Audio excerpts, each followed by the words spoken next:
Hachem. Alors notre sujet maintenant, c'est le travail dans le mois de Elul. On a d'ici 25 minutes parce qu'après on a la récré avant le cours du Rav Weingart. Alors comme ça, là on dit dans Rosh Hashanah, Lishmoa kol shofar, écoutez la sonnerie du shofar. Et la question c'est pourquoi entendre et pas sonner? Pourquoi la mitzvah c'est entendre? Et le Bet Yosef, il dit on va faire les choses à l'oral, ouais, à l'oral comme ça on dit, ouais, que ici dans le tour c'est écrit que on a deux psukim. De là-bas on apprend pourquoi on commence à la commencement du mois de Elul, à Rosh Chodesh, sonner le shofar. Pourquoi? Un des psukim, ça nous dit que quand Moshe Rabbeinu il était monté encore une fois sur la colline, ouais, pour recevoir le deuxième table. Alors on a sonné le shofar pour dire cette fois vous ne faisiez pas la avodah zara, parce que la première fois et quand ils ont fait le hegel, le veau d'or, et pour cela on dit on a fini. Et après le tour il dit qu'on a encore un autre pasuk qui dit imitaka shofar ba'ir ve'am lo yechradu, si on va sonner le shofar et les gens ils vont pas trembler. Alors le Bet Yosef il demande pourquoi on doit deux psukim. Parce qu'on a compris pourquoi on sonne le shofar, parce que Moshe il était là-bas sur la colline, on va pas faire des avérotes. Et le Bet Yosef, tu peux fermer le super. C'est ouais. La fenêtre, parce que moi j'ai du mal de se concentrer en français. Oh, avec le bruit.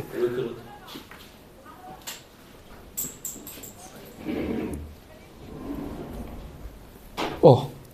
Alors, le Bet Yosef, il demande pourquoi on doit deux psukim. Et le Bet Yosef, il explique que le premier il donne deux explications. Première explication, que le premier passage qu'on a dit que comme Moshe Rabbeinu il était monté, et pour nous dire qu'on ne va pas faire encore une fois des avérotes, ça nous dit que grâce au shofar, on arrête de faire des péchés. Mais le deuxième pasuk nous dit que on pouvait penser que le shofar c'est comme l'alarme. C'est pas quelque chose quelque chose de profond dans le shofar qui nous aide de faire la teshuva. Et le deuxième pasuk qui nous dit imitoka shofar ba'ir va'im yochradu, que si on va sonner le shofar, ça va nous trembler. Il veut nous dire que le shofar il fait deux choses. Et c'est pas que le shofar, c'est aussi le mois de Elul. Le mois de Elul, on a deux buts. Un premier but, Rabbi Dov Hatzadik, c'est arrêter de faire des péchés. Mais deuxième but, c'est que le shofar, il nous donne de la force de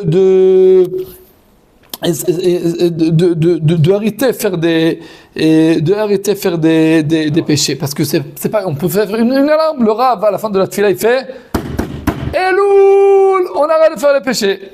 Non, le shofar il a quelque chose spécial pour nous ouvrir le cœur pour faire la tchouva. Deuxième explication, que moi je crois que c'est une explication plus bien d'après moi, mais c'est les deux qui sont super, c'est deux explications du Rav du Bet Yosef, Rabbi Yosef Karo. Il nous dit ועוד יש לומר, דמשופר המדבר לא למדנו שעל ידו נמנעו מלאכתו, אבל עדיין אנו צריכים ללמוד שעל ידי כל השופר אדם מתעורר לשוב בתשובה, ולכך יביא פסוק די מתקע שופר בעיר ועם לא יחרדו. Il dit comme ça. Du premier pasuk, on comprend que le shofar, il nous aide d'arrêter de faire des péchés. Mais dans le deuxième pasuk, ça nous dit une autre chose. Parce que c'est quoi faire la tchouva? On peut penser que faire la tchouva, c'est arrêter de faire des péchés. Mais la deuxième explication, on dit non, c'est pas que arrêter de faire des péchés, c'est commencer de quoi? De faire la tchouva. Et c'est réparer les choses qu'on a fait dans le passé. C'est une autre chose. Parce qu'on dit, c'est quoi faire la tchouva? Faire la tchouva. On a fait jusqu'à maintenant, quelqu'un il était Mechalel Shabbat, maintenant il arrête mais comment il répare les choses qu'il a fait? Alors pour ça, le shofar, c'est pas que arrêter de faire des avérotes, c'est aussi réparer la chose qu'on a fait et les choses qu'on a fait avant. Mais on doit comprendre une autre chose. C'est quoi imitaka shofar ba'ir ve'am lo yichrado? Et c'est, je crois, un des buts de tout le mois de Elul et aussi de Rosh Hashanah. Autant, c'est qui sonnerait le shofar? Il y avait quelqu'un dans la haute colline, dans la rentrée de la ville. Il était là-bas chez une grande, je sais pas, Migdal, comment on dit, une grande, pas c'est comme une montagne, mais quelque chose, quand on fait avec une échelle, on est en haut comme ça, et il voit comme ça avec les jumelles, et quand il voit que on arrive les gens qui veulent nous attaquer, alors ils sonne dans le shofar. Qu'est-ce qu'on fait quand on entend le shofar? On se cache. C'est maintenant, quand on a des explosions, alors on se cache. Mais non. Il y a une autre chose. Que chacun, c'est une explication que j'ai entendue du Rav Oded Volansky, que chacun, dans sa vie, il a deux rôles. Premier rôle, c'est dans la vie pratique de chacun. Il y a quelqu'un, il travaille il vend des patates. Il y a quelqu'un qui est dans les informatiques. Il y a un qui est docteur. Chacun dans son travail. Ça, c'est dans la vie quand tout est bien. Mais quand on commence la guerre, alors on rentre dans les réservistes, ouais. Celui qui est dans les patates maintenant, qui vend des patates, il prend son arme. Le deuxième, il rentre dans le tank. Chacun, il a le travail dans la vie et le travail dans la guerre. C'est quelle est la différence entre le travail dans la vie et le travail dans la guerre? Que dans la vie, tu travailles pour toi-même. Tu penses sur toi-même. Et quand commence la guerre, tu comprends que tu appartiens à quelque chose qui est plus grand, et chacun là-bas, il a un rôle pour que toute la ville va réussir dans la guerre et de gagner cette guerre. Maintenant, ça nous dit quoi? Ça nous dit quelque chose de très important. Quand on entend le shofar, sur quoi on doit penser? On doit penser que Dieu, il est le roi. On va faire un cours sur toutes les pensées du Rabbi Saadia Gaon. Mais quelque chose d'essentiel qu'on va dire maintenant. On doit penser, c'est quoi mon rôle de Klal Israël, on dit. J'ai mon rôle de ma vie pratique. Chacun, pratique on dit? Ouais. Et c'est comme dans l'hébreu, pratique. Alors personnel. Dans ma vie personnelle, je fais le choix pas pratique, c'est personnel. Dans la vie personnelle, peut-être aussi pratique, dans la vie personnelle, pratique, chacun, il prend la décision quelle chose veut faire pour aider soi-même. C'est comme ça la vie, chacun il est. Mais on a une autre dimension qui s'appelle Klal Israël. La rassemblée d'Israël. Et là-bas, j'ai un autre rôle, que le rôle du peuple juif, tout le peuple juif, c'est on doit être comment s'appelle, pas un pays, une nation que elle est dans la sainteté, Mamlechet Kohanim, c'est une nation de Kohanim, et Goy, c'est une nation qui est dans la sainteté, Vegoy Kadosh. Et pourquoi? Parce que on veut ramener le Mashiach au monde entier, on veut ramener la délivrance, on veut ramener la connaissance vers Dieu. Comment tous les pays, tous les êtres humains, ils vont savoir c'est qui Dieu. Pour savoir c'est qui Dieu, on doit avoir pas un bonhomme qui fait la Torah, un autre bonhomme qui fait la Torah. Chacun il fait dans son petit coin la Torah.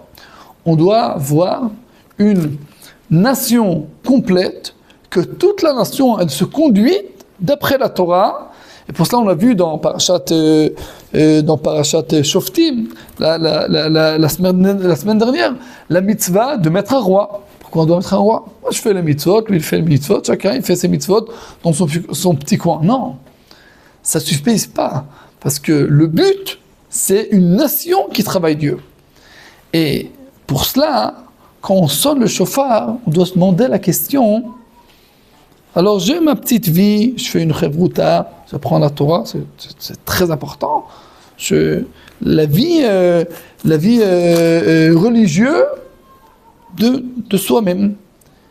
Mais la question qu'on se demande à Rosh Hashanah, quelle partie je prends dans le peuple juif, c'est quoi mon rôle là-bas de avancer tout le peuple de connaître Dieu et après tout le monde entier dans la connaissance de Dieu. Et ça, c'est imitaka shofar ba'ir va'am lo echadu. Quand le bonhomme il sonnerait dans le shofar, alors chacun il demande la question, c'est quoi mon rôle qui appartient à tout le peuple juif. Alors c'était une petite en parenthèse. Maintenant, c'est quoi le but de Chodesh Elul? On a vu que deux choses quand on entend le shofar. On arrête de faire des avérotes et après, on commence aussi à réparer le passé. Mais la question, et on va comprendre, c'est quoi la grandeur de Chodesh Elul? Parce que la Mishnah dans Masechet Avot, elle dit, Ben Azai Omer, Everatz la mitzvah kala ou berach ma'avera, tu dois courir après les mitzvot et s'enfuir des avérotes. Pourquoi? Chez mitzvah, goreret mitzvah, une mitzvah, elle entraîne une mitzvah, et avera, elle entraîne une avera. Et après, chez schar mitzvah, mitzvah, et schar avera, avera. Maintenant, cette chose qu'on va expliquer maintenant, si on la comprend, ça peut changer toute notre vie. Bémet, d'un côté à l'autre côté. C'est un petit peu comme ça, mais je crois que Bémet, c'est vrai. Il dit, la récompense d'une mitzvah, on dit une avera, ça entraîne une avera, une mitzvah, ça entraîne une mitzvah. Mais la récompense d'une mitzvah, c'est une mitzvah, et la récompense d'une avera, c'est une avera.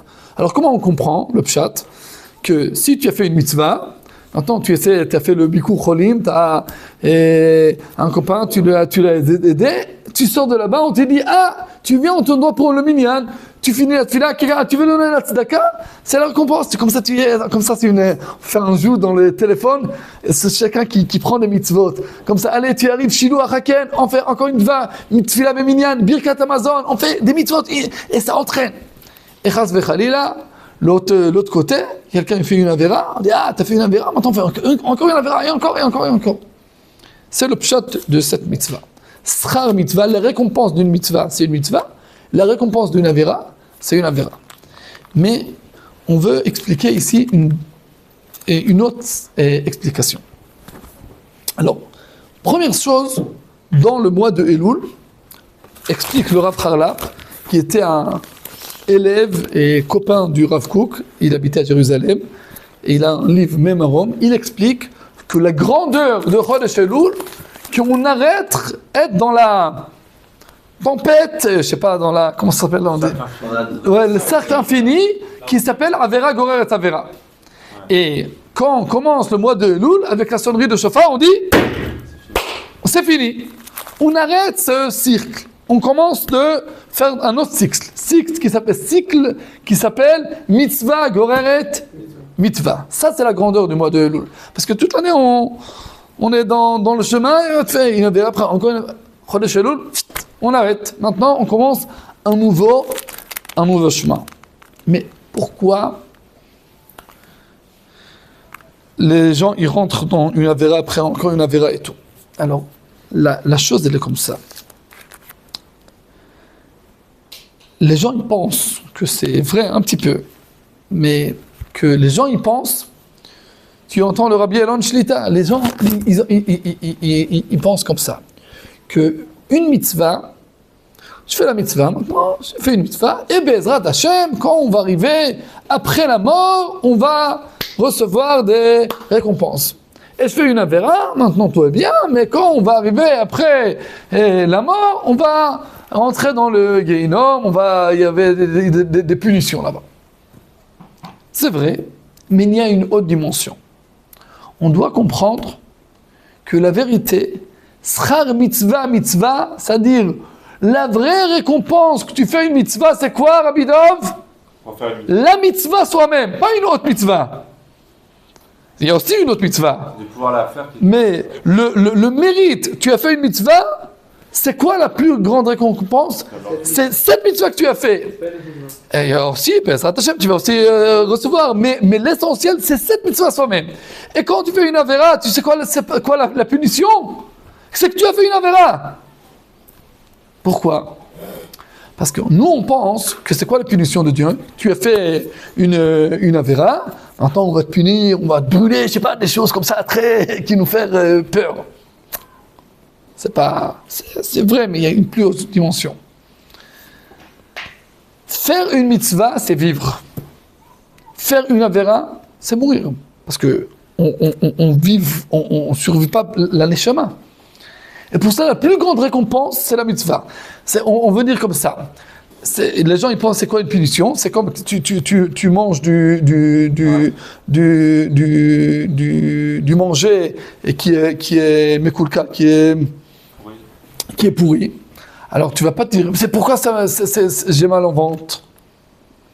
Parce que tu sais que c'est la totsa, c'est la... C'est la pourriture. Non, ouais, mais pas le résultat. C'est comme si je rentre la main dans le feu, ça me brûle. Je ne vais pas dire, mais pourquoi on va brûler? Parce que ça brûle, parce que c'est la conséquence. Une mitzvah que tu fais, la conséquence, c'est tu te rapproches de Dieu. Et la chose plus bien dans le monde, c'est être proche de Dieu. Et c'est tous les demandes de Chodesh Elul. Ken, al taster panecha mimeni. Tu vas pas se cacher de moi. Ken, mon corps te demande. Et panecha Hashem avakesh. Je demande ton visage, Dieu. Mon cœur et panecha Hashem avakesh. Et lecha amar libi bakshu panay. Mon cœur, il demande être proche de Dieu. Quand tu fais une avéra, tu mets une barrière entre toi et Dieu. C'est la plus grande punition du monde. C'est comme quelqu'un qui est dans la maison du roi et il mange avec le roi et tout. Et d'un coup, quelqu'un lui téléphone. Ça explose pas, ouais. Il a le téléphone et il dit au roi, un instant, j'y vais. Il va dehors, il part au téléphone. Et la barrière, elle se ferme. Chut. Il dit, mais mince. Il frappe. Tu manges avec le roi maintenant et tout, du bon manger. Et tu entends, tu connais le roi. Et maintenant, tu as un petit téléphone, tu es dehors. Et c'est quoi la punition? On ne va pas rentrer maintenant dans le kélé, dans la prison. Non, rien. Mais... on a fermé la barrière. Et toi, tu es dehors. Et quelqu'un qui était dehors, on dit, le roi t'appelle, il court, il est dedans.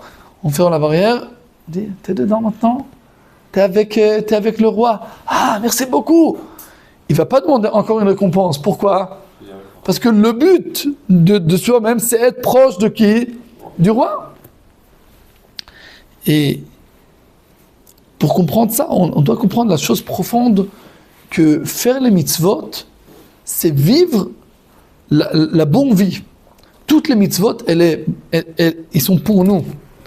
Nous, dans le monde, on nous donne une image que faire les avérotes, c'est super, les mitzvot, pour ça on dit, on va te donner une grande récompense après que tu vas mourir. On doit nous expliquer que la vérité, la plus grande récompense, c'est faire les mitzvot.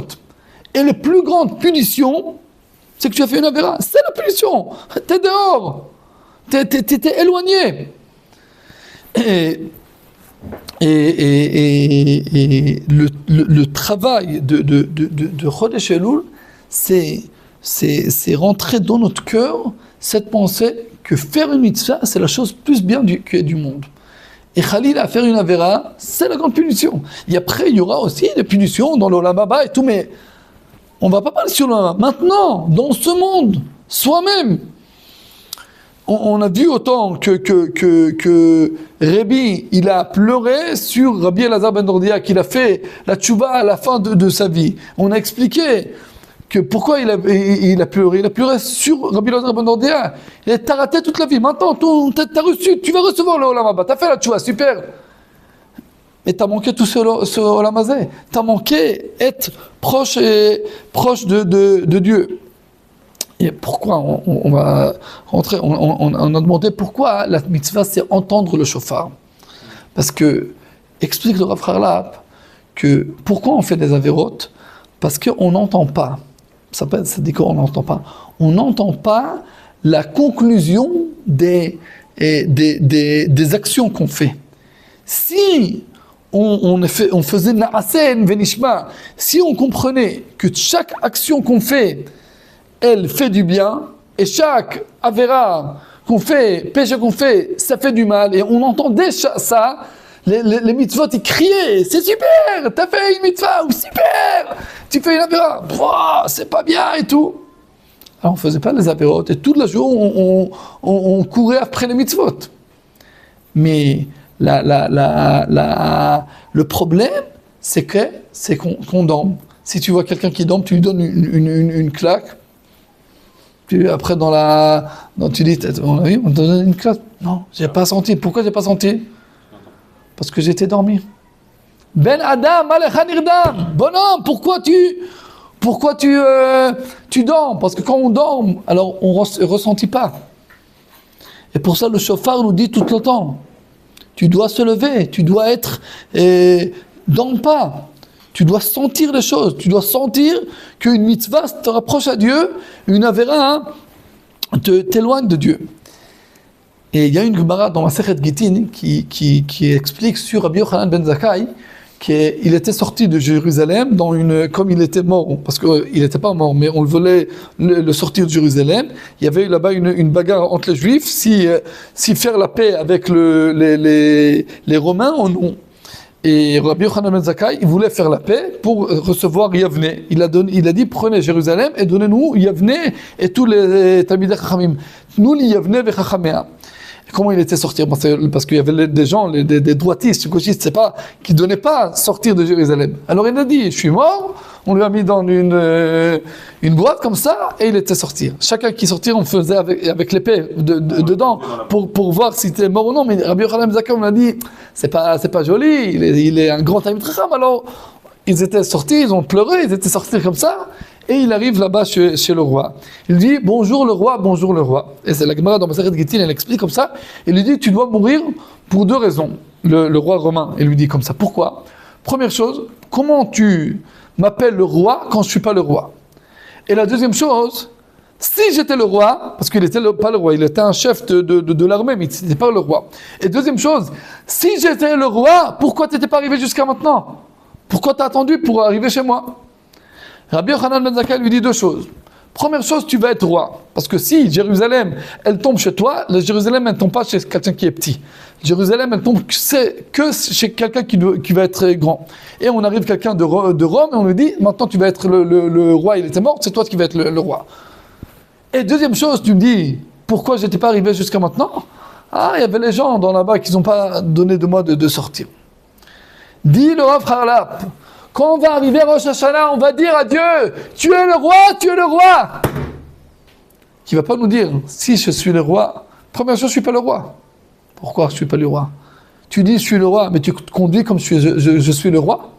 Si moi j'étais le roi, chaque jour, à la tfila, attends, avec grande kavana et tout, je fais que les mitzvot toute la journée. Si moi je suis le roi, dit Dieu, comment tu me dis que je suis le roi quand je ne suis pas le roi? Il dit, c'est le grand digne de Rosh Hashanah, qu'on dit à Dieu, tu es le roi, tu es le roi. Mais la question, c'est si on se conduit comme Dieu est le roi ou non. Ça, c'est la grande question. Et, deuxième chose, si je suis le roi, pourquoi tu as attendu jusqu'à maintenant pour arriver chez moi? Où t'étais tout le mois de Elul? Ah, tu as attendu jusqu'à Rosh Hashanah pour me dire tu es le roi, tu es le roi. Si je suis le roi, commence de tout le mois de Elul. Le but de Chodesh Elul, le travail de Chodesh Elul, c'est se préparer pour arriver à la grande chose qu'on va dire Dieu est le roi. Hashem wa Elohim, Dieu il est le roi. Et pour cela, on doit se préparer tous ces jours-là. Et comment on se prépare? Comme on a dit, on écoute le shofar. On écoute chaque action qu'on fait, savoir que chaque action qu'on fait, elle est, comment on a dit, elle a des conclusions. Et la plus grande conclusion, c'est savoir que chaque mitzvah qu'on fait, elle nous attache à Dieu. Et chaque avera chas v'chalila, elle nous éloigne. Et pour cela, c'est pas dormir. Ben Adam al-Khanirda. Parce que quand on dort, parce que quelqu'un dit, mais je fais une avera, j'ai pas entendu rien, j'ai pas l'erguiche, j'ai pas senti rien. Pour cela, tu sentis quoi? Pourquoi tu sentis pas? Parce que tu es dormi. Si quelqu'un il est on le coupe le ventre pour faire une opération, il sent rien. Pourquoi? Parce qu'on l'a endormi. C'est qui nous a endormis? C'est le Yetzer Hara. Et pour cela, on doit se battre avec le Yetzer Hara et être quoi? Pas endormi, être réveillé. C'est le travail, c'est le grand travail. Et pour cela, le Rambam il dit, et pour cela, le travail c'est pas sonner le shofar, c'est écouter, entendre le shofar. Pour cela, il dit le Rambam, Afal pi shetkiat shofar berosh Hashanah gzerat hakatuv. Pourquoi on entend le shofar? Parce que Dieu il a dit. Mais remez yeshba, il y a là-bas une allusion. Klomar, yesheni mishtatchem, réveillez les gens qui dorment, venir damim, akitsu midatchem, les gens qui étaient endormis, on se réveille. Vechapsu b'maasechem, cherchez dans votre action, vechizru b'tshuva, faisez la tshuva, vezichru borechem, et vous souvenez de Dieu. C'est les gens qui ont oublié Dieu dans toute l'année. Et après, on dit quelque chose de très grand. Il dit que pour cela, chacun, avec ça on va finir, il doit se voir qu'il est moitié-moitié. Et tout le monde est moitié-moitié dans la verot et les mitzvot. Il a fait une mitzvah, tout le monde est en bas, en haut. Il a fait une avera, tout le monde est en... La vérité, c'est pas comme ça. La vérité, moi j'ai ma vie, je fais une petite avera, non, c'est pas vrai. La vérité, que chacun il est attaché au peuple juif, il est attaché à tout le monde. Et chaque action qu'on fait, elle a des conclusions pour tout le monde entier. Alors c'est pas quelque chose qui est petit. Pour cela, Rabbi Chaim Volozhin, il dit comme ça, Dama lemala mimcha. Tu dois savoir, dans la pshat de la Mishnah, tu dois savoir c'est quoi qui est en dessus de toi. On te voit, on écrit tout, et toutes les actions qui sont écrites dans le livre. Mais Rabbi Chaim Volozhin, dans le Nefesh Chaim, il dit comme ça. Dama lemala, il met la virgule. Tu dois savoir toutes les choses qui sont en haut. Mais il faut, mimcha, de toi. Parce que toutes les choses dans le monde, ils sont une conclusion des actions que toi tu fais. Chacun, il peut faire la ma'apecha, comment on dit? L'inversion de tout le monde entier.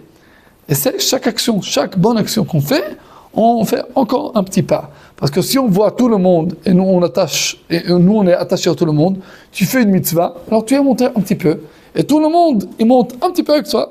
Et si chas v'chalila four, on ne doit pas dire. Et pour cela, c'est le grand travail du mois de Elul. C'est entendre les conclusions de chaque action qu'on fait et savoir que chaque action, elle nous approche ou elle nous est... Et pour cela, et parce que quelqu'un il se dit je vais faire une avera, après on va résoudre le problème avec Dieu. Jusqu'à qu'on va mourir, on a le temps, on a le temps. Mais on doit comprendre, c'est pas que après il y a aussi des choses, mais on doit savoir que la plus grande récompense, c'est être attaché avec Dieu. Parce que si Pourquoi on fait des avérotes? Parce qu'on n'entend pas cette chose-là. Si on comprenait que la vérité, schar mitzvah, la récompense du mitzvah, c'est cette mitzvah. Et schar avera, chas vechalila, c'est cette avera. Et après, c'est aussi la deuxième explication qu'on a vue. Si tu as fait une mitzvah, tu t'es rapproché. Si tu t'es rapproché, alors tu veux encore des mitzvot. Mais quand chas vechalila, on fait une avera, alors tu t'éloignes, alors tu veux encore une avera, comme ça. Alors, Bezrat Hashem, on va faire mitzvah goret mitzvah. Et ça, c'est le mois de Chodesh Elul, de se rapprocher à Dieu, Bezrat Hashem. Et comme ça, on va arriver à Rosh Hashanah, on va dire Dieu est le roi, ça va être en vrai, Bezrat Hashem. Hazakim Mouchim, Tioul Hashem. Vous étiez super. C'était super. Chazak. Hein? C'était rapide.